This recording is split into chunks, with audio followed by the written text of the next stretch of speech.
Hi hello welcome back to Vijayalakshmi పల్లెటూరు రుచులండి. అందరూ బాగున్నారా? ఇవాళ చింత చిగురు పప్పు ఎలా చేసుకోవాలో మీకు నేను చూపిస్తున్నానండి. చింత చిగురు పప్పులోకి ముందుగా 2 గ్లాసులు టీ గ్లాసుల పప్పు నానబెట్టుకున్నాను.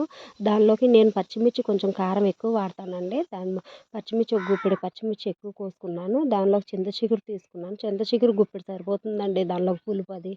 చింత చిగురు కోసుకున్నాక మీరు దానిలోకి రుచికి తగ్గట్టుగా ఉప్పు, పసుపు, కారం వేసుకొని కుక్కర్ మూత పెట్టుకోవాలి. కుక్కర్ మూత పెట్టుకునే ముందు మీకు చిన్న చిట్కా చెప్తున్నాను. దానిలో వాటర్ బయటకు వచ్చేస్తాయి కదండి ఒక కుక్కర్కి. ఆ వాటర్ బయటికి రాకోకుండా ఒక స్పూన్ వేసుకుంటే మీకు కుక్కర్లో నుంచి వాటర్ అనేది బయటికి రాకుండా పప్పు బాగా ఉడుకుతుందండి.